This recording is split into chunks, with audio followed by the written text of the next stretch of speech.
नमस्कार. बाग बगीचा मराठी यूट्यूब चॅनलमध्ये सर्वांचे खूप खूप स्वागत.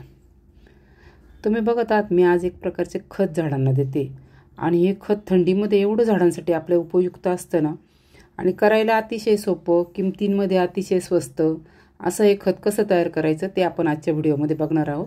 त्यासाठी व्हिडिओ शेवटपर्यंत नक्की बघा आणि माझ्या चॅनलला जर तुम्ही अजून सबस्क्राईब केले नसेल तर सबस्क्राईब पण करा.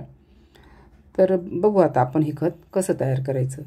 त्याच्यासाठी आपल्याला काय काय साहित्य लागणार आहे. तर आपण जेव्हा स्वयंपाकघरामध्ये एक गोष्ट वापरतो बघा, मोहरी. तर ती मोहरीपासून तेल पण निघतं. तर तेलाचे घाणे असतात. तर तिथे जेव्हा मोहरीपासून तेल काढतात ना, तर हा जो रेसिड्यू निघतो ना, ही आहे मोहरीची पेंड. म्हणजे हा जो टाकाऊ भाग आहे. पण हा जरी टाकाऊ भाग असेल, हा आपण खात नाही, पण आपल्या झाडांसाठी हे खूप चांगलं खाद्य आहे. म्हणजे याच्यापासून खूप छान खत तयार होतं. याच्यामध्ये भरपूर प्रमाणामध्ये नायट्रोजन, पोटॅशियम, फॉस्फरस असे सगळे म्हणजे NPKचे तिन्ही घटक याच्यामध्ये असतात. याशिवाय त्याच्यामध्ये भरपूर प्रमाणामध्ये मॅग्नेशियम आणि फायबर असते. त्यासाठी आपण या खताचा ज्याला शक्य असेल ना त्याने नक्की उपयोग करा. फक्त एक गोष्ट लक्षात ठेवायचं, हे थोडंसं उष्ण प्रवृत्तीचं असतं. त्यामुळे आपल्याला याचा फार उन्हाळ्यामध्ये, कडक उन्हामध्ये याचा वापर करायचा नाही. तरी पण अजून 2 महिने आपण जवळजवळ जानेवारी, फेब्रुवारी, मार्च असे 2.5-3 महिने आपण या खताचा वापर करू शकतोय. तर हे खत कसं तयार करायचं ते आपण बघू. तर हे आता जवळजवळ 50 ग्रॅम मी ही मोहरीची पेंड घेतलेली आहे आणि त्याच्यामध्ये 1 लिटरपर्यंत तुम्ही 1 किंवा 2 लिटर पाणी टाकायचं आहे. आणि हे खत तयार करणं म्हणजे इतकं पटकन होतं ना. याला आपण बाकीचे खतं कसे कंपोस्टिंग वगैरे करतो आपण, 2-2, 3-3 महिने त्याची वाट बघायला लागते. पण हे तुमचं खत 1 ते 2 दिवसामध्ये तयार होतं बघा. तर ह्याचं पाणी टाकून आपल्याला हे झाकून ठेवायचे कुठं सावलीच्या ठिकाणी, आणि 2 दिवस किंवा 3 दिवस आपण याला फार तर झाकून ठेवू शकतो. उलट याला तुम्ही जास्त दिवस ठेवलं ना तर हे तेवढं खराब होतं.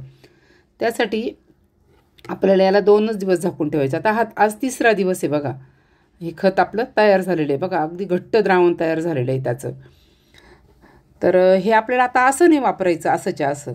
हे आपल्याला याचं डायल्यूट करायचं आहे. याच्यामध्ये आपल्याला 1 मग जर पाणी घेतलं ना, म्हणजे 1 भाग, तर 10 भाग त्याच्यामध्ये आपल्याला साधं पाणी मिक्स करायचं आहे आणि मग ते आपल्याला वापरायचं आहे. कारण की हे फार पॉवरफुल खत आहे. माझं तर इतकं आवडतं खत आहे ना हे. शिवाय तुम्ही जर 2-3 किलो मोहरीची पेंड घेतली ना, ती तुम्हाला 2 वर्ष तर आरामात जाते. कारण याचा वापर पण महिन्यातून तुम्हाला एकदाच करायचा आहे, वारंवार नाही वापरायचं हे. आपण जरी 8-15 दिवसातून तुम्ही झाडांना कोणतं खत घालत असाल ना, तर वेगवेगळे खतं वापरतो ना आपण, एका प्रकारचं खत नाही देत आपण. तर याचा वापर तुम्ही महिन्यातनं किंवा 15 दिवसातनं फार तर एकदा करू शकता. जवळजवळ नोव्हेंबर, डिसेंबर, जानेवारी, फेब्रुवारी, मार्च असे 4-5 महिने तर तुम्ही आरामात वापरू शकता. पावसाळ्यात पण आपल्याला हे वापरायचं नाही आहे, कारण ओल्या मातीमध्ये जर हे राहिलं ना तर फंगस वगैरे लागू शकतं.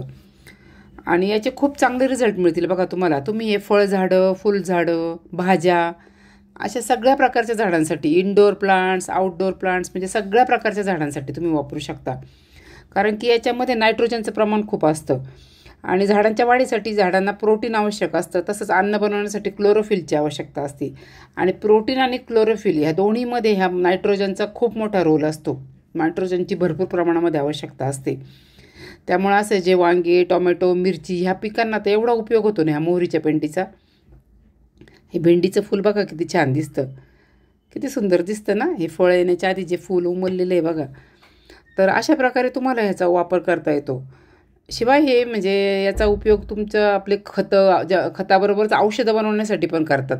त्यामुळे याचा वापर जर तुम्ही केला ना तर कमीत कमी किडी तुमच्या झाडांवर येतील.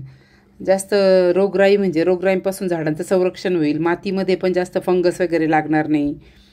तर त्याच्यासाठी तुम्ही या खताचा नक्की वापर करा.